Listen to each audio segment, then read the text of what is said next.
언젠가 라디오 방송에서 이런 이야기를 하더라고요. 인생의 동반자인 부부싸움은 아주 사소한 말에서 시작된다.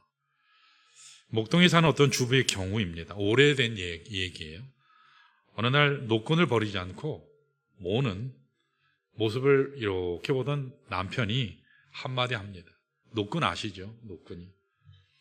여보, 노끈 한 줄로 쭉 늘어놓으면 서울부터 부산까지 가겠네. 궁상 좀 그만 떨어. 그 좀 버리지 뭐 그런 걸 가지고 뭐 오려고 그러냐고. 이 말을 들은 아내가 속이 상해서 가만히 있지 않죠. 아니, 이 집에는 버리는 사람 따로 있고 모으는 사람 따로 있어. 그러면서 응수합니다. 그러자 남편이 또 한마디 합니다. 당신이란 여자는 도무지 갈피를 잡을 수가 없어. 신경질을 부릴 걸 부려야지. 평소에 잔병이 많은 것도 그 성질 때문이야. 그날 노끈 모으는 것에서부터 시작을 해가지고 서로 성격까지 얘기하고 건강까지 언급하면서 싸움을 했고 그 상처는 오래 갔습니다. 여러분, 오늘 이 이야기는 우리의 삶의 이야기예요.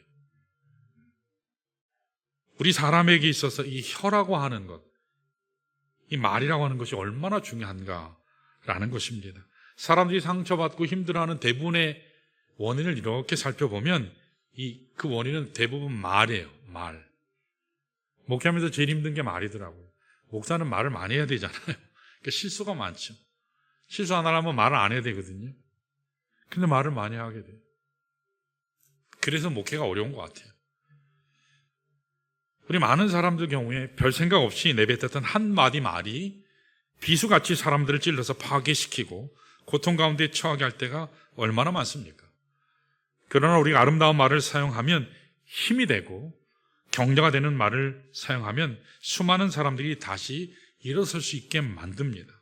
낙심했던 사람들이 회복이 되죠. 질병이 물러가요. 이와 같은 일이 바로 우리가 하는 말을 어떻게 하느냐에 따라 달려 있습니다. 그래서 특별히 잠언 18장 21절을 보면 이렇게 기록되어 있어요. 우리 한번 읽어볼까요? 시작.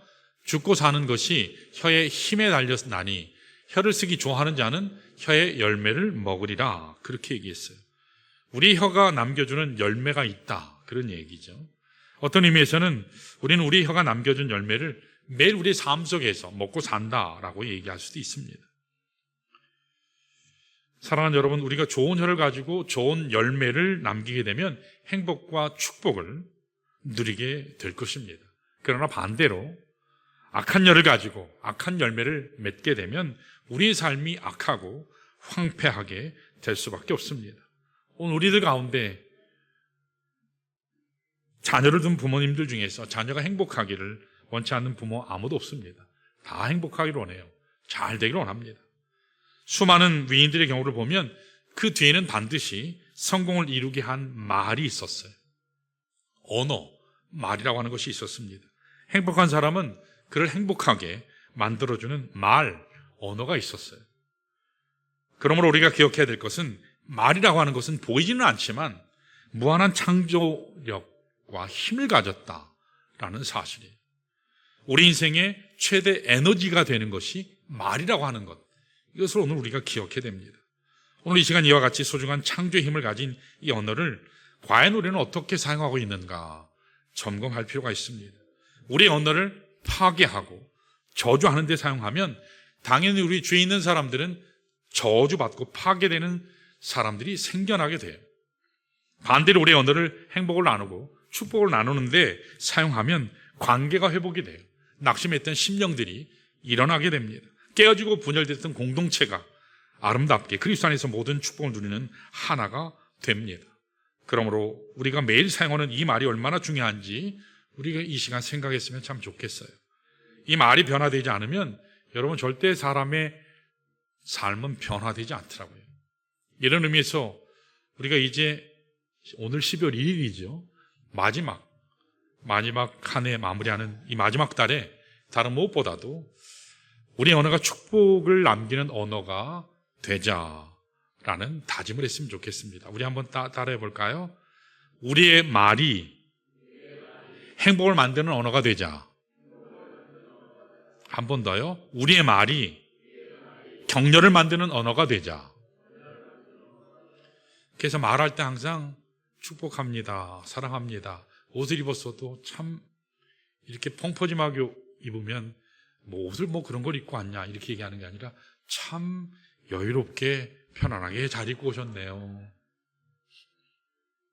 타이트하게 막 옆으로 튀어나와도 참 어쩌면 그렇게 참 딱 맞게 오셨어요. 그렇게 얘기하면 참 좋잖아요. 이따 식사할 때도 좀 싱거우면 니네 집은 간장도 없냐 이러지 마시고 참 건강식이군요 이렇게 얘기하면 될 것 같아요. 오늘 본문 말씀을 보면 이스라엘 조상의 대표적인 이름들이 등장해요. 족장이요. 이스라엘의 족장. 창세기는 네 족장 이야기죠. 누구죠? 아브라함, 이삭, 야곱, 요셉 얘기예요.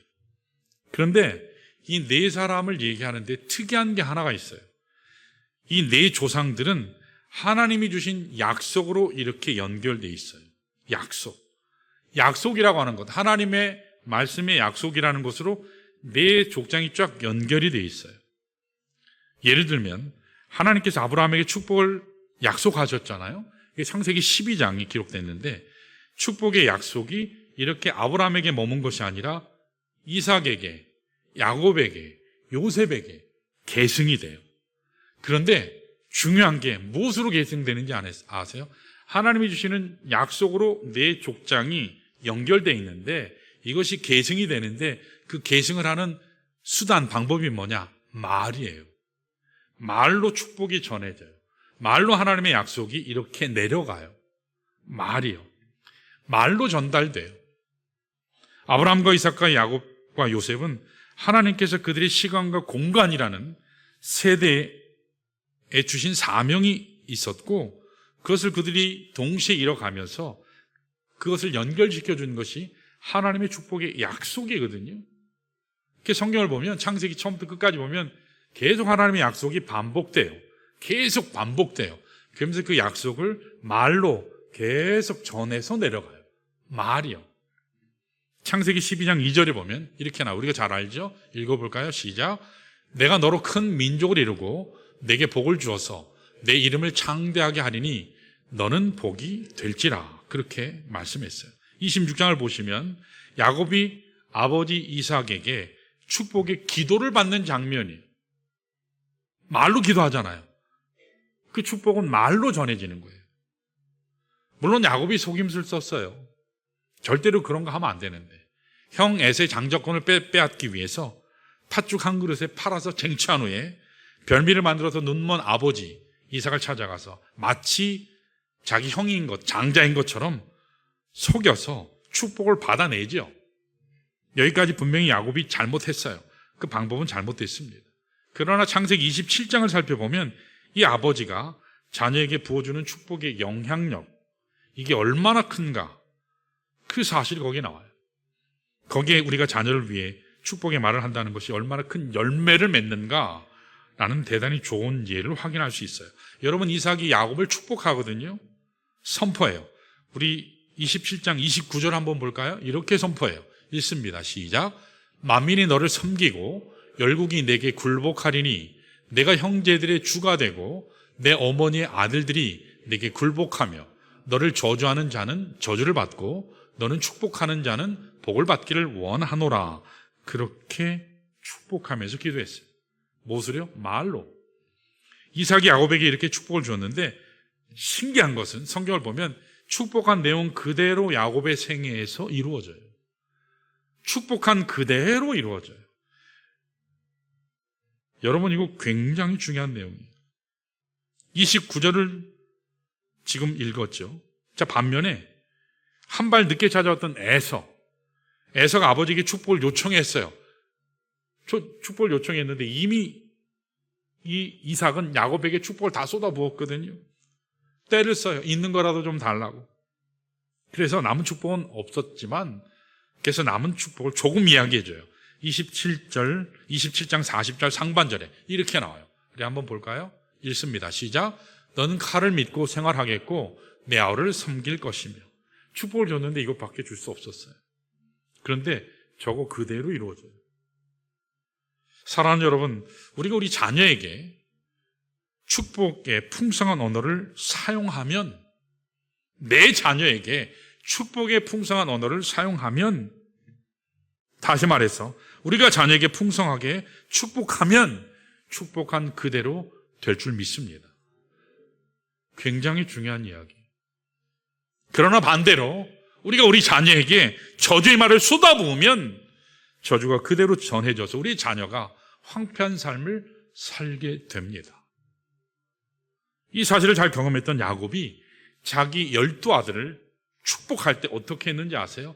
한 사람 한 사람 머리에 손을 대고 심지어는 손자들까지 축복한 사실을 하나님의 말씀은 기록하고 있어요. 왜냐하면 아버지 이삭이 자기에게 축복했던 그대로 자신의 생애에서 이루어진 것을 자기가 알았기 때문에 하나님이 주신 약속의 축복이 계승이 되는데 말로 계승되는 거예요. 축복의 말로. 놀라운 일은 야곱의 아들들에게 축복했는데 그대로 이루어졌다는 거예요. 예를 들면 유다의 머리에 손을 얹고 기도했거든요. 49장 8절에서 11절을 보면 이 요약하면 한마디로 이거예요. 읽어볼까요? 시작. 너의 후손 가운데 치리자가 나타나 다스릴 것이다. 이게 한마디예요. 너의 후손 가운데 치리자가 나타날 것이다. 그 치리자가 실제 어디에서 나오지요? 다윗 왕조에서 나오잖아요. 유다 족속에서 나옵니다. 말씀 그대로 이루어졌어요. 또 요셉의 경우는 어떠하냐면 요셉에게 축복한 것이 49장 22절로 26절인데 이렇게 되는 거예요. 읽어볼까요? 시작. 너는 샘 곁에 심기운 무성한 가지처럼 담을 넘어 풍성한 삶을 누리게 될 것이다. 기도한 그대로 됐어요. 실제로 요셉의 삶이 얼마나 풍성했어요. 얼마나 위대한 결실을 맺었습니까? 거기 더 나아가서 요셉의 두 아들이 있었잖아요. 므낫세와 에브라임. 야곱이 므낫세와 에브라임을 축복할 때 원래 장자인 므낫세에게 오른손, 차자인 에브라임에게 왼손이었는데 이렇게 엇갈려서 축복을 했어요. 오른손으로 축복한 에브라임이 형 므낫세보다 훨씬 더 크게 하나님 앞에 쓰임받았어요. 더 높임받았어요. 북왕국 이스라엘을 묘사할 때 북왕국 전체를 에브라임 지파, 성경에서 그렇게 얘기하거든요. 이걸 보면 부모된 우리들의 자녀에게 축복의 언어를 준다고 하는 것, 선포하면서 기도한다고 하는 것, 축복한다고 하는 것은요, 대단히 소중하고 중요하다는 거예요. 왜냐하면 축복한 그대로 이루어지기 때문이에요. 그런데 여러분, 왜 이처럼 언어가 파워가 있고 언어의 영향력이 큰 줄 아세요? 하나님이 우리를 창조하실 때 우리 언어 속에 신비한 능력을 부여해 주셨기 때문이에요. 많은 사람들이 말이라고 하는 것이 이 소리를 통한 의사소통이다, 그것으로만 생각하거든요. 근데 그것만이 아니에요. 말이라고 하는 것은 그 능력이 소리에만 있는 것이 아니라 이 말 속에는 소개한 것처럼 엄청난 창조의 에너지라는 것이 있어요. 말을 통해서 생명을 가져오게 할 수도 있고 복을 가져오게 할 수도 있다는 거예요. 여러분, 창세기 1장에 하나님께서 천지를 창조하실 때 뭐로 하셨죠? 말씀으로 하셨어요. 빛이 있으라, 빛이 생겼어요. 궁창이 있으라, 궁창이 생겼어요. 천하의 물이 한 곳으로 나누어져라 하니까 나누어졌어요. 마찬가지입니다. 하나님의 형상대로 지음받은 여러분과 우리 모두에게도 이 창조의 능력을 하나님께서 심어주셨어요. 그렇기 때문에 언어라고 하는 것은 단순한 소리가 아니라 창조적인 에너지가 그 안에 들어있어요. 그래서 말이라고 하는 것은요, 파워가 있어요. 엄청난 파워가 있습니다. 오늘 우리가 나에게 주어진 이 언어를, 말을 어떻게 사용하느냐에 따라서 여러분의 삶 가운데 주어지게 될 결실이 굉장히 달라져요. 우리가 어떻게 말하느냐, 이것에 따라서 장차 맺게 될 열매들을 결정할 수도 있다는 사실이에요. 저는 여러분 가정에서 어떤 언어를 사용하는지 모르겠어요. 여러분 자녀를 부를 때 뭐라고 부르세요? 돼지야, 그럼 어떻게 될까요? 돼지 되는 거예요. 이쁘나, 그러면 이쁜이가 돼요. 똘똘아 하면 똘똘이가 돼요. 내가 왜 너를 낳아서 내가 이 생고생을 하나 모르겠다. 그러면 걔는요, 나는 태어나지 말았어야 되는데 태어났나 보다. 그렇게 생각을 해요. 너는 내 생에 있어서 가장 축복된 아이야. 우리 자녀들도 그러면 아빠가 나의 아빠라서 좋아요. 그렇게 얘기하죠. 돈 많이 받으려고 그러는 건 아니고, 요새 아이들은. 그래서 우리가 어떻게 상대를 부르냐, 부모를 부르냐, 자녀를 부르냐 굉장히 중요해요. 자, 오늘 말씀을 통해서 무엇보다도 우리 언어가 축복을 남기는 언어가 되기 위해서 뭐가 필요할까? 우리 세 가지 한번 보겠습니다. 자, 첫 번째로 우리 언어가 축복을 남기는 언어가 되려면 첫 번째로 따라합니다. 하나님의 말씀을 받아야 한다. 여러분 솔직히 우리 자신에게서 나오는 것이 선한 게 있나요? 없어요. 아시는 대로 우리 속에는 죄가 있기 때문에 죄가 있는 인간이 내뱉는 말은 악한 것밖에 없어요. 사악한 것, 더러운 것뿐입니다.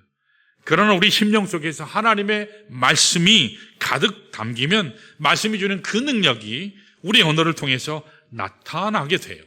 자, 우리 본문 18절, 19절 한번 읽어볼까요? 같이 읽습니다. 시작. 그에게 이미 말씀하시기를 내 자손이라 칭하는 자는 이삭으로 말미암았으리라 하셨으니 그가 하나님이 능히 이삭을 죽은 자 가운데서 다시 살리실 줄로 생각한지라 비컨대 그를 죽은 자 가운데서 도로 받은 것이니라 그랬습니다. 자, 오늘 본문 내용이 창세기 22장에 더 자세하게 나오죠. 여러분, 아브라함이 자기 독자 이삭을 모리아산에 바친 것을 기록한 내용을 지금 잠깐 요약해서 설명하죠. 아시는 대로 이 명령이 쉬웠나요? 절대로 쉽지 않아요. 하나예요. 100세에 낳은 아들이에요. 소중합니다. 자기 생명보다 더 귀해요. 그런 아들을 바치는데 선뜻하게 응할 수 있는 부모는 없어요. 그냥 날 죽이세요, 하나님. 어떻게 하나님 이럴 수 있습니까? 뿐만 아니라 이 아들을 바쳐버리고 나면 하나님의 성취, 하나님이 약속하신 그 약속이 이루어질 수가 없어요. 하늘의 별과 같이 바다의 모래같이 하나님께서 많은 자손이 번성하게 하신다 했는데 이 아들이 있어야, 이 씨가 있어야 되는데 이런 아들을 바치라고 하니까 어떻게 순종이 가능하겠습니까? 논리적으로 절대로 타당하지 않아요. 이성적으로, 합리적으로 말이 안 됩니다. 앞뒤 말이 안 맞아요. 그러나 아브라함은 그것을 순종해요. 오늘 본문에 의하면 그 이유가 뭐라고요? 하나님께서 아브라함에게 애초에 주신 약속이 있는데 그는 그 약속이 어찌되었든 간 하나님이 주신 말씀이기 때문에 어떠한 위기나 어떠한 문제가 생겨도 하나님이 반드시 이루시리라. 반드시 이루어진다. 이것을 믿었기 때문이에요.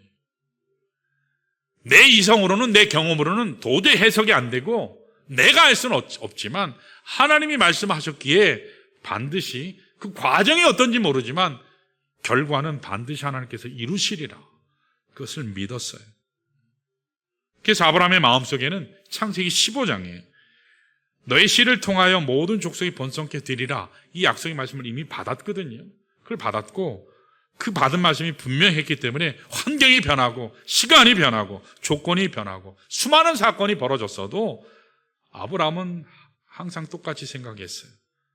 말씀은 이루어지리라. 말씀의 능력을 가지고 끝까지 순종해서 그런 믿음의 조상이 된 것입니다. 오늘 여러분과 저도 마찬가지예요. 우리의 심령 속에 말씀이 거하지 아니하면 우리는 환경 따라서 끊임없이 흔들릴 수밖에 없어요.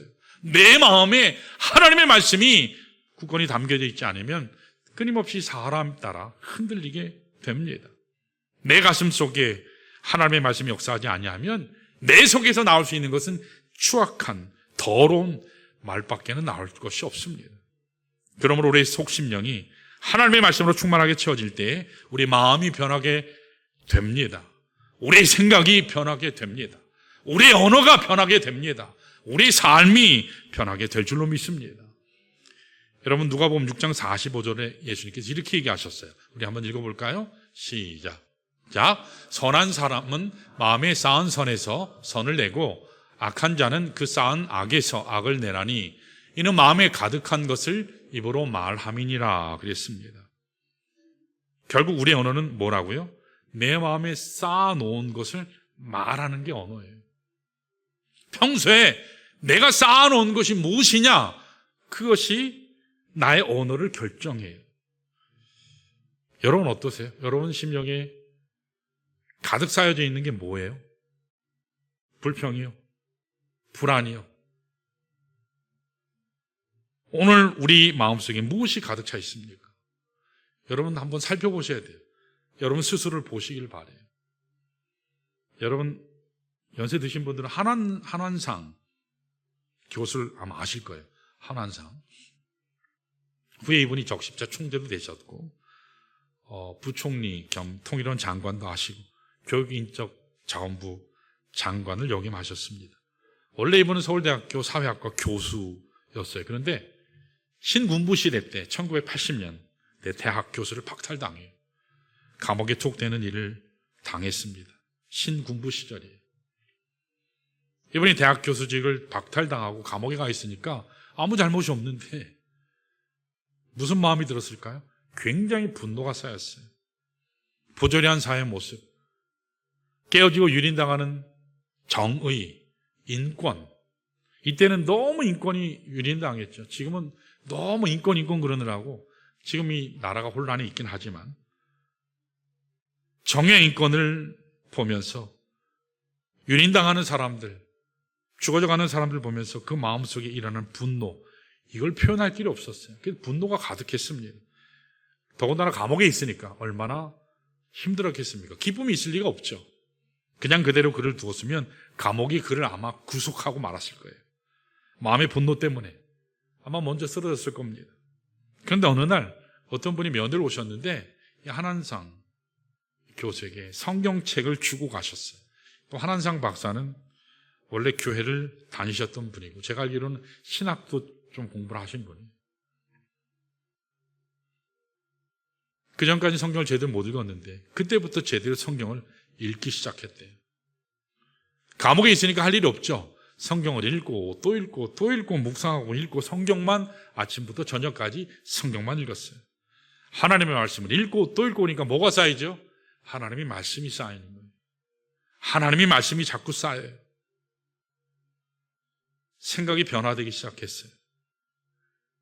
그렇게 가득 차 있던 분노가 사라지기 시작했습니다. 마음속에 정리되지 않던 혼돈, 무질서, 그것이 정리가 됐어요. 드디어 마음의 평강이 찾아왔습니다. 오히려 담대한 마음이 찾아왔어요. 그 어려운 시기를 그래서 극복했다고 간증을 하셨어요. 사랑하는 여러분, 우리 인생 가운데는 고난이 찾아올 수 있어요. 뼈아픈 고통이 찾아올 수 있습니다.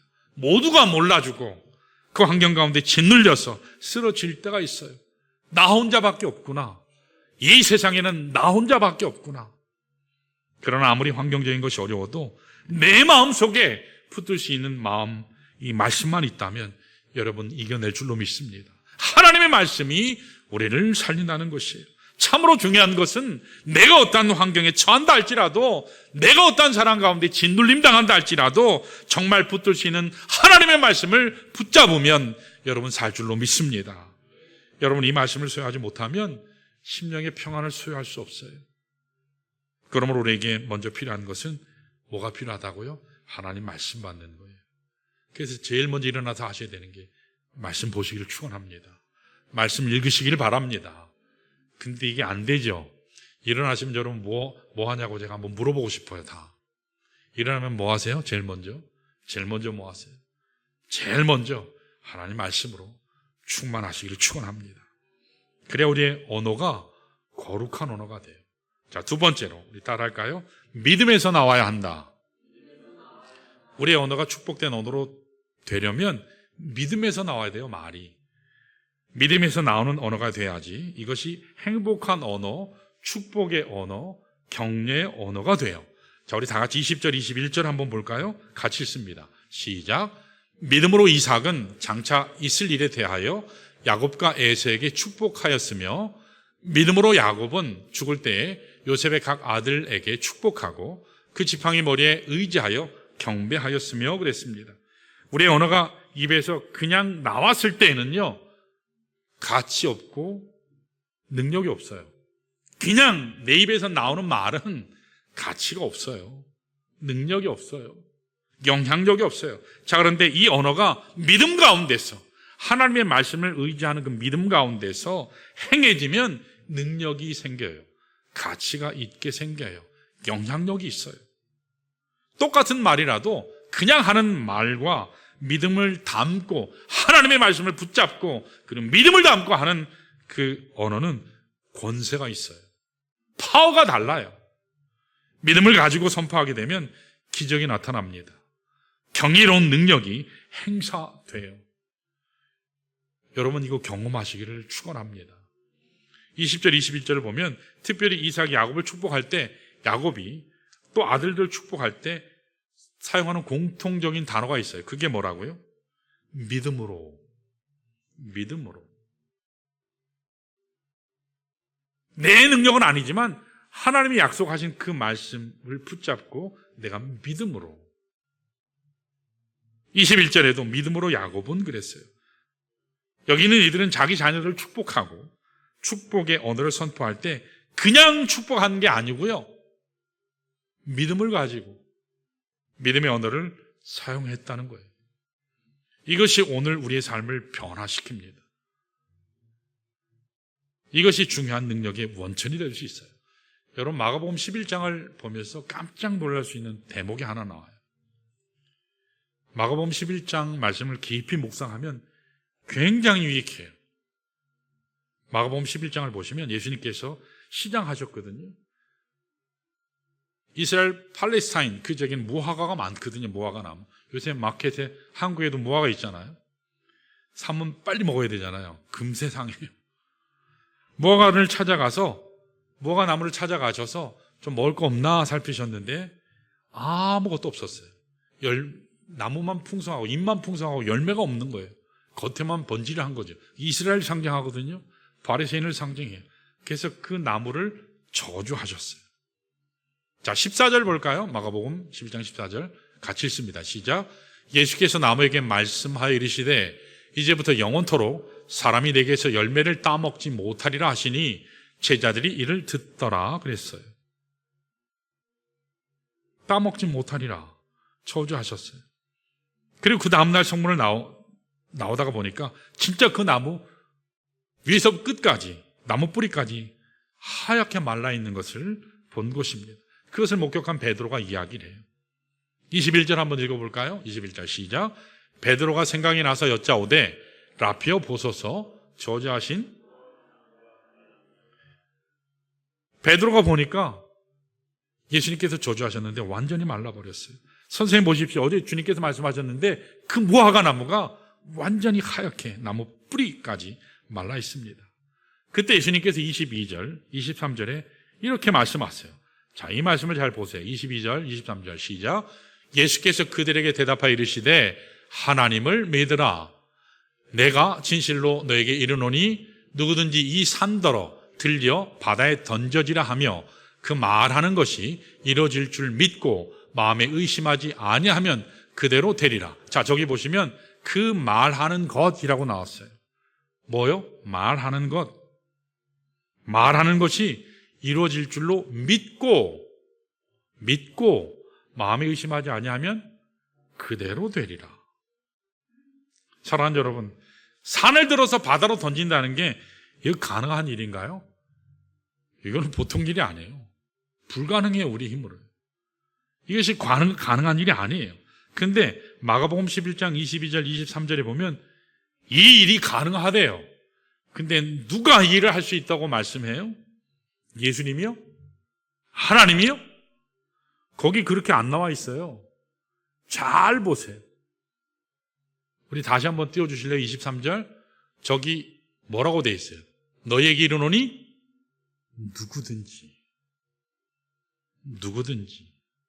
누구든지 할 수 있다고 말씀에 나와요. 여러분 이거 보면 충격을 받아야 되는데, 여러분 이거 충격적이지 않아요? 하나님이 하시는 건 당연해요. 위대한 하나님의 선지자들이 하는 건 당연할 수 있어요. 근데 여기 뭐라고요? 누구든지. 여러분도 가능하고 저도 가능하다는 얘기예요. 대단히 충격적이에요. 누구든지 가능한 것입니다. 그런데 여기에는 대단히 중요한 전제가 하나 있어요. 다만 무엇을 가지면요? 믿음을 가지면 정말 그렇게 되리라고 믿고 선포하기만 하면 산을 들어서 바다에 넣는 기적적인 일도 감당할 수 있다. 주님께서 말씀하십니다. 여러분 바로 이것이 믿음의 역사인 줄로 믿습니다.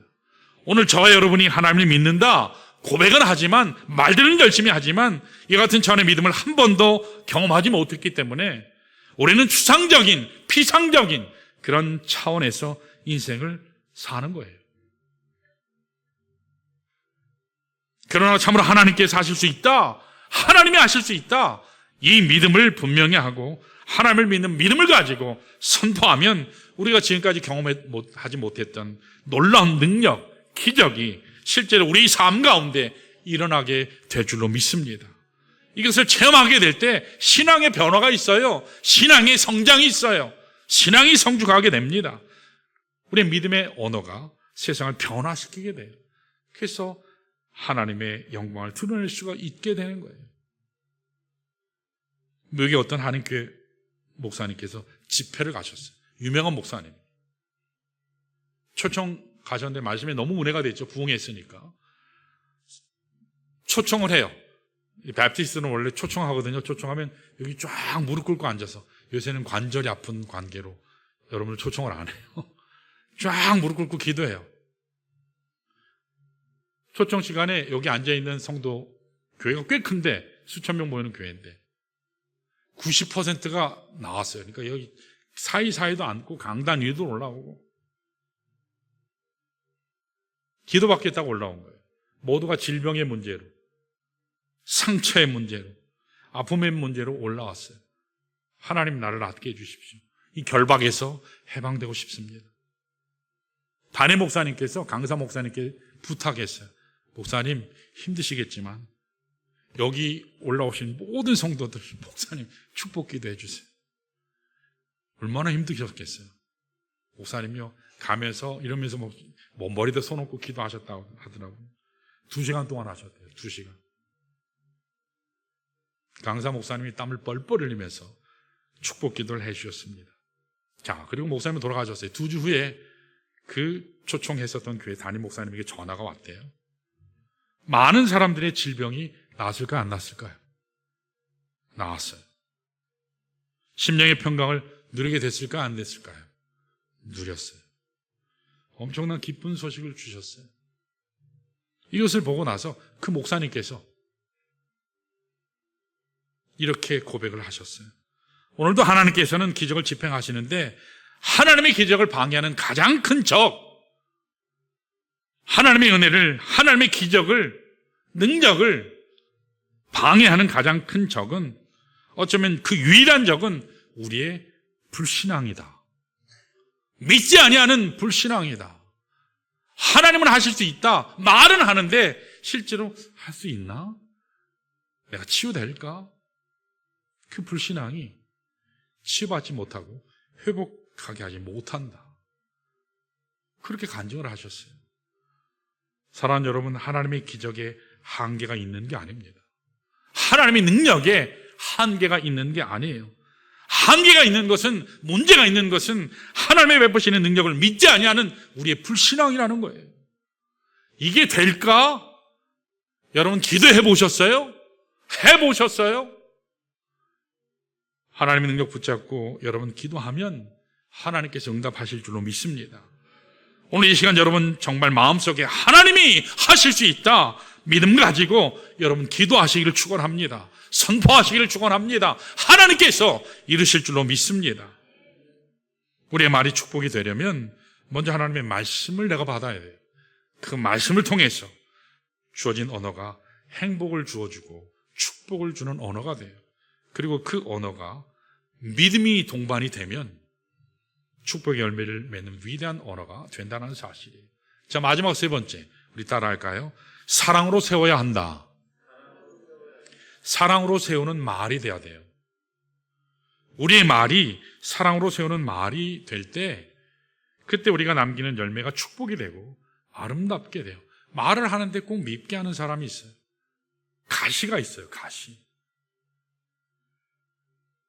사랑이 함께하면 여러분 치유가 되죠.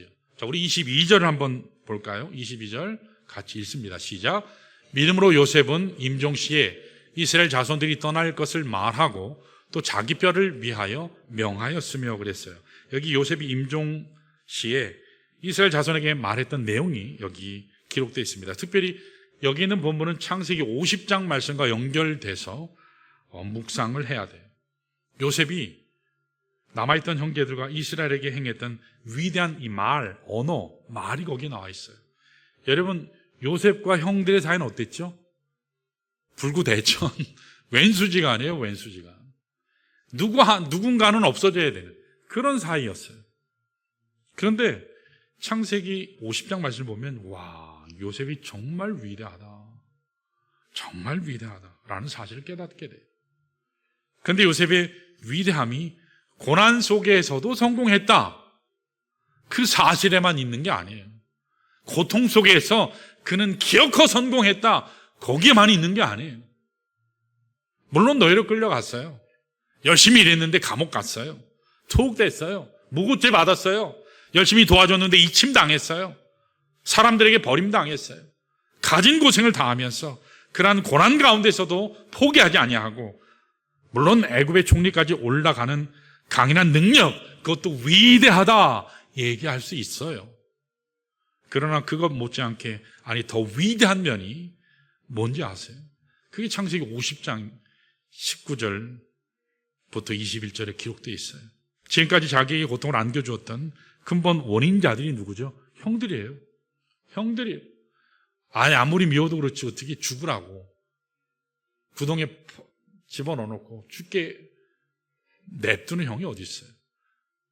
그 어린 17살밖에 안 됐는데 노예로 파는 그런 형들이 어디 있습니까? 아무리 미워도 그렇게 하지는 않거든요. 지금까지 요셉에게 가장 고통을 안겨줬던 근본 원인자들은, 고통 그 자체인 존재들은 바로 형들이었어요. 근데 그 형들을 사랑하고 축복하는 모습 속에 요셉의 진정한 위대함을 발견할 수 있어요. 정말 위대한 사람은 내가 힘이 있음에도 불구하고 그 힘을 행사하지 않는 거예요. 지금 요셉은 애굽의 총리예요. 사실상 왕이에요. 권세를 가진 사람입니다. 그리고 더군다나 그 앞에 무릎을 꿇고 있는 이 형제들은 사실은 작은 나라에서 곡식 구하러 온 연약한 자들로 바뀌었어요. 그런데 지금까지는 자기 아버지 요셉 때문에 어떻게 살아왔는데, 야곱 아버지 얼굴을 봐서 복수의 칼을 형들에게 겨누지 않았지만, 치지 않았지만, 몰살시키지 않았지만, 이제 야곱이 세상을 떠났어요. 이쯤 되면 어떻게 되죠? 이제 아버지 없으니까 이제 계산 좀 하자. 남아있는 얼굴을 보면서 형제들을 부르지 않았겠습니까? 형들은요, 요셉이 언제 자기들을 불러서 죽일까 노심초사 두려움 가운데 살았습니다. 왜냐하면 자기들이 과거에 요셉에게 어떻게 했는지 잘 기억하고 있거든요. 살려달라고 하는 그 어린 요셉을요, 완전히 외면하고 버렸어요.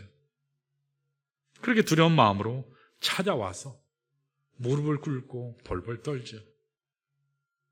그런 형들을 바라본 요셉은 너무너무 슬펐어요. 아유, 꽃이다. 저 인간들 나한테 그렇게 하더니 그게 아니고요. 슬퍼했어요. 그러면서 요셉이 이렇게 얘기해요. 우리 한번 볼까요? 19절 같이 읽습니다. 시작. 요셉이 그들에게 이르되 두려워하지 마소서, 내가 하나님을 대신하리까. 두려워하지 마소서, 그렇게 얘기해요. 벌벌 떨고 있는 형들. 20절이요. 시작. 당신들은 나를 해하려 하였으나 하나님은 그것을 선으로 바꾸사 오늘과 같이 많은 백성의 생명을 구원하게 하시려 하셨나니. 이게 무슨 말씀하고 비슷해요? 로마서 8장 28절이죠. 모든 것이 합력해서 선을 이루시는 하나님이요. 형들은 나를 죽이려 했지만, 해하려 했지만 하나님은 그것을 오히려 어떻게 해요? 선으로 바꾸셨다고. 그래서 나를 미리 파송하셔서 우리 민족을 살려주시는 그런 일을 하게 하셨다고. 21절 계속 볼까요? 시작. 당신들은 두려워하지 마소서, 내가 당신들과 당신들의 자녀를 기르리이다 하고 그들을 간곡한 말로 위로하였더라. 뭐라고 썼어요? 간곡한 말로 위로하였더라. 말로 위로했어요. 여러분, 지금 벼랑 끝에 있는 이 형들, 그들에게 요셉은요, 마음만 먹으면 단칼에 뵐 수 있어요. 이제 아버지도 없어요. 거칠 게 없어요. 얼마든지 복수할 수 있는데, 안 갚음할 수 있는데, 요셉은 복수의 말이나 저주의 말을 한 것이 아니라 오히려 위로하고 있어요. 오히려 사랑의 고백을 해요. 회복시키는 말을 하고 있습니다. 자칫하면 야곱의 가문이 요셉이 휘두르는 이 복수의 칼 아래 몰락할 뻔했어요. 망할 뻔했습니다. 요셉은 이와 같은 사랑으로 그를 다시 세워줬어요. 그래도 그 결과적으로 야곱의 가문이 세워지고 종되는 이스라엘 민족이 창대하게 되는, 하나님의 꿈을 성취하는 그 일에 쓰임받게 된 것을 보게 돼요. 한 민족이 일어서려면 이와 같은 사랑으로 사람을 세우는 용기 있는 사람이 필요해요. 내가 못나서 용서하는 게 아니에요. 한 가정이 서로 서려면 이와 같이 다시 사랑으로 그 가정을 세워주는 신앙의 부모가 필요해요. 신앙의 배우자가 필요합니다. 오늘 저와 여러분에게 필요한 언어는 공격하고 부수고 상처 주는 언어가 아니에요.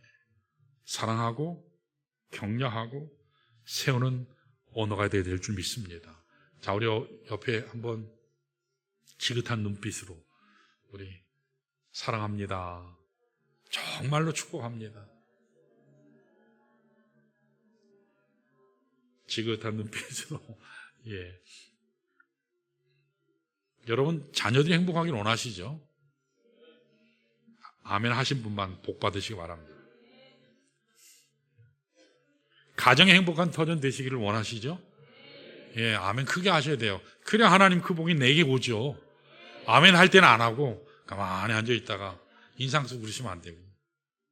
여러분, 하나님의 공동체, 우리 좋은 공동체가 하나님 은혜 가운데 더 많은 하나님의 사역을 감당할 수 있기를 원하시죠? 예, 저는 눈이 오고 지금 고백하지만 야, 저 많은 눈을 누가 치워야 되나.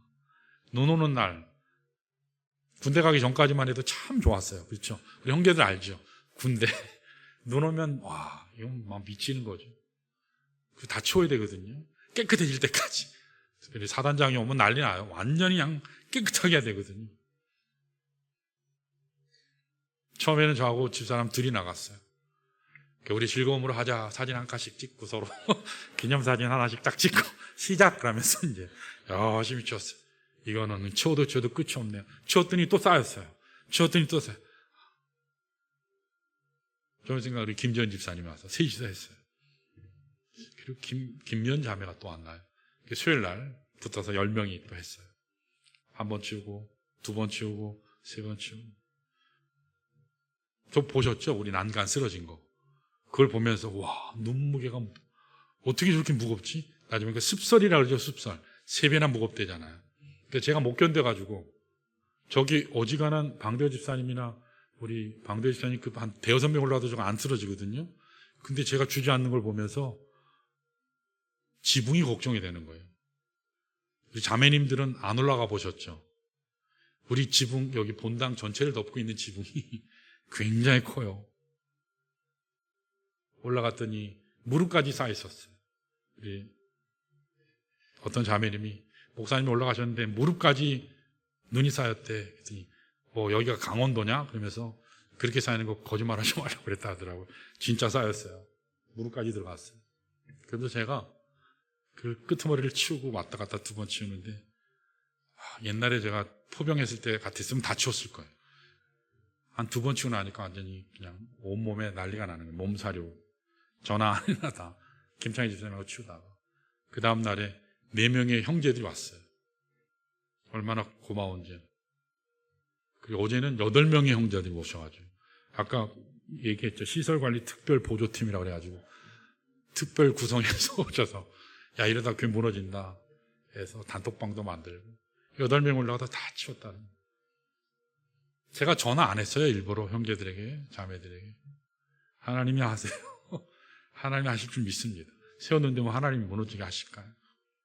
근데 같은 마음을 가진 또 일터에서 또 일터애들 눈치 주느라고 고생들 하셨잖아요. 오고 싶어도 못 오신 형제들도 있어요. 자매님들도. 얼마나 감사한지 몰라요. 여러분, 서로가 축복하고 서로가 하나님의 교회를 잘 세워가는 이 은혜의 자리에 있다고 하는 것은요, 너무너무 복된 자리라는 사실. 여러분 기억하시길 축원합니다. 자, 이 시간에 우리 모두 일어나셔서 이 모든 것이 하나님의 은혜인데 이게 아마 몇 년 전에 작곡된 찬양인데 나 같은 죄인 살리신 화성은 똑같은데 음조를 바꿨어요. 참 굉장히 은혜되는 찬양이에요. 나 같은 죄인 살리신 가사는 똑같아요. 305장 Amazing Grace.